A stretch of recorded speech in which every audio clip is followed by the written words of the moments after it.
Fue el 29 de octubre, un día que nadie en este pueblo olvidará jamás. Todo comenzó de forma inesperada. El cielo amaneció gris, pero nadie imaginaba lo que estaba por suceder. Las noticias hablaban de una posible dana, pero aquí en el corazón de este pequeño pueblo, esas alertas parecían algo lejano, como si nunca pudieran tocarnos de verdad. Pero al caer la tarde, algo cambió. El viento comenzó a soplar con fuerza, y la lluvia, al principio suave, se volvió intensa.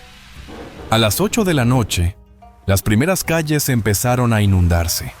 Al principio, solo parecía agua acumulada, pero una hora después, las corrientes arrastraban todo a su paso.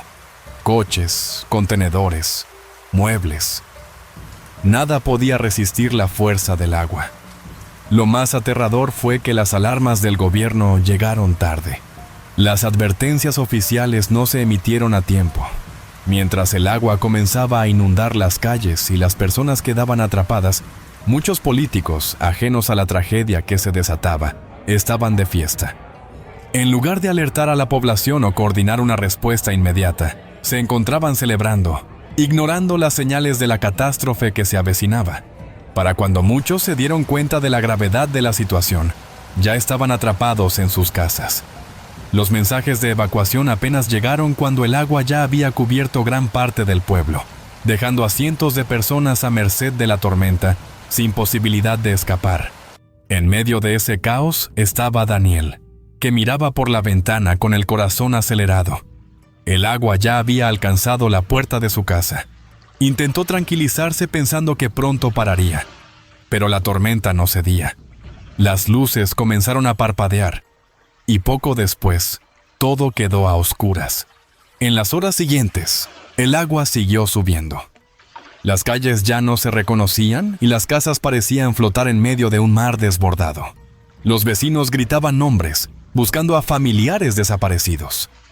Las redes eléctricas colapsaron por completo, dejando al pueblo sumido en una oscuridad aterradora, solo interrumpida por los destellos de los relámpagos. Daniel recordó entonces a la señora Carmen, una anciana que vivía sola a 2 casas de distancia. Sabía que no podía dejarla allí. Se amarró una cuerda a la cintura y, con el agua ya hasta la cintura, salió a buscarla. Cada paso era una lucha contra la corriente helada, que le arrancaba el aliento y casi lo tumbaba al suelo. Cuando llegó a la puerta de la casa de Carmen, la encontró atrapada en el piso superior, con el agua subiendo rápido. Con esfuerzo, logró abrir la puerta y ayudarla a salir. Cada minuto contaba. Regresaron a su casa, donde la subió a una mesa alta para mantenerla a salvo. Afuera, el sonido de la tormenta era ensordecedor, pero en medio del miedo, también hubo solidaridad. Vecinos que no se conocían se ayudaban unos a otros, compartiendo mantas, comida y palabras de aliento. Aún más desgarradora fue la historia de Rosa, una madre que perdió a sus 2 hijos pequeños. En medio de la tormenta, intentó cruzar una calle inundada para ponerlos a salvo, pero la corriente fue demasiado fuerte. Los niños fueron arrastrados sin que nadie pudiera hacer nada. Durante días, Rosa vagó por el pueblo con la esperanza de encontrarlos con vida, pero la dana le arrebató lo más preciado que tenía. Las horas pasaron lentamente. El agua seguía subiendo y la esperanza de que los rescataran se desvanecía. Algunos intentaron llamar por teléfono, pero las líneas estaban muertas. El tiempo pareció congelarse en esa noche interminable, donde cada sonido podía significar una tragedia o una señal de esperanza. Cuando finalmente amaneció, la magnitud del desastre quedó al descubierto. Coches volcados, casas destruidas y un silencio pesado que lo cubría todo. Pero entre las ruinas, también hubo historias de heroísmo. Personas que arriesgaron su vida para salvar a otros, como Daniel, quien, a pesar del miedo y la incertidumbre, no dudó en ayudar a quienes más lo necesitaban. Sin embargo, la tragedia no había terminado. Las ayudas oficiales tardaron días en llegar. Mientras tanto, las personas deambulaban por las calles inundadas buscando a sus familiares desaparecidos. Algunos lo habían perdido todo. El hambre y la desesperación se apoderaron del pueblo. En medio del caos, varios grupos comenzaron a saquear tiendas y supermercados, buscando alimentos, agua y productos de primera necesidad. La ley parecía no existir en aquellos días oscuros, y el miedo a la violencia se sumaba a la angustia de no saber si las ayudas llegarían a tiempo.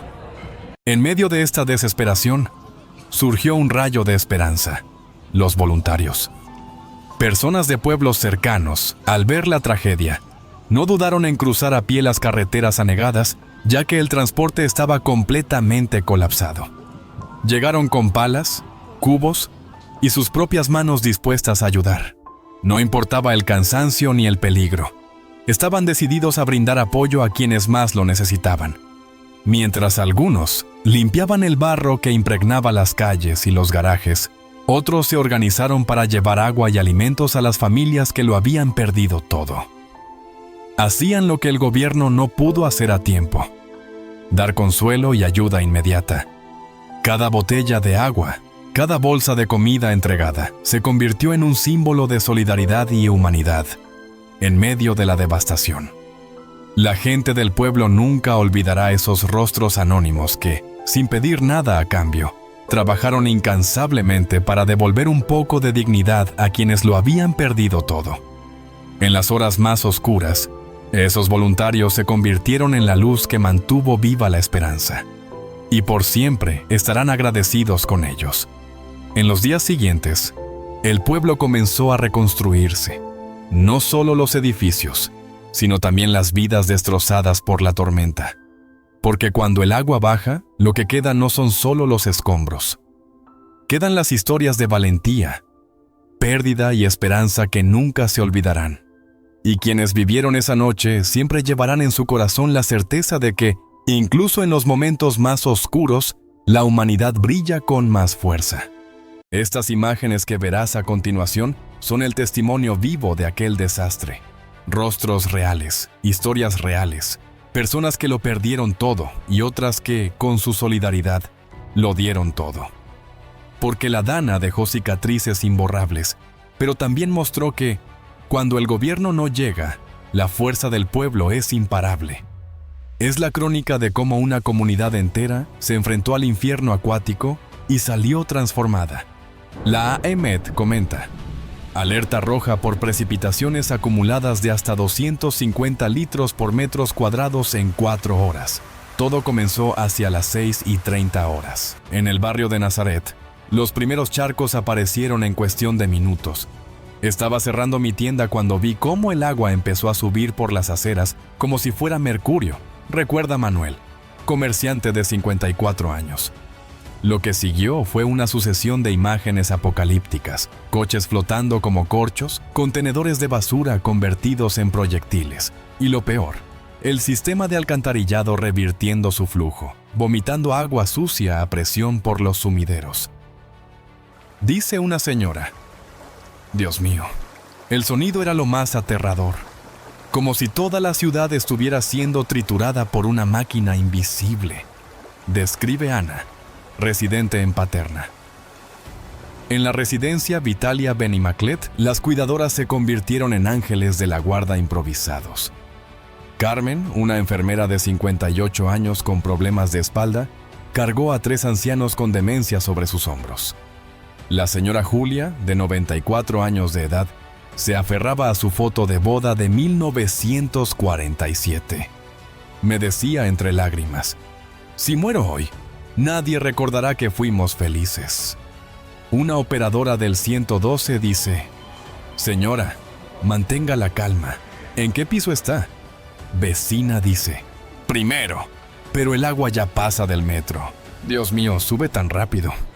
En Orriols, 2 mastines callejeros llamados Toro y Canela escribieron su propia epopeya. Rompieron sus cadenas para arrastrar una cuna con un bebé de 8 meses hasta las escaleras del edificio contiguo. Cuando llegué, los perros formaban un escudo vivo alrededor de mi hijo, contó después la madre.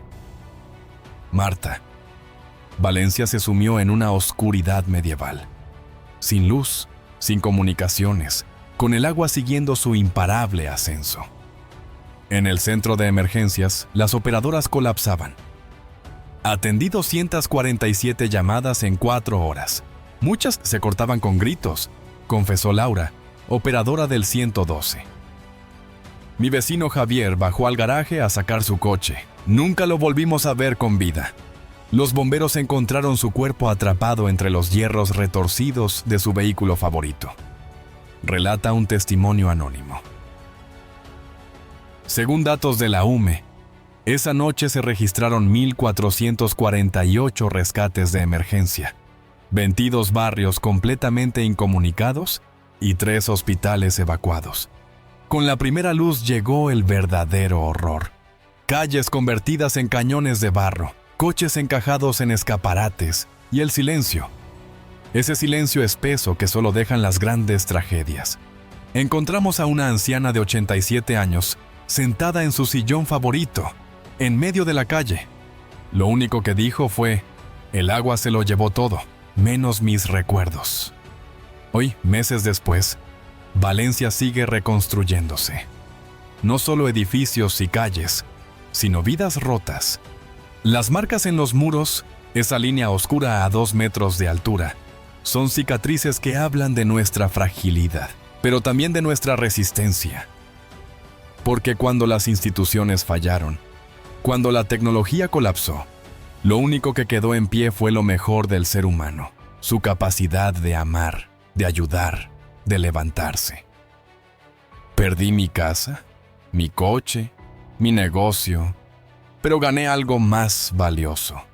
La certeza de que en el peor momento, nadie en este barrio estaba solo. Reflexiona David, superviviente. Comparte esta historia. Cada like, cada compartir, ayuda a mantener viva la memoria de lo sucedido.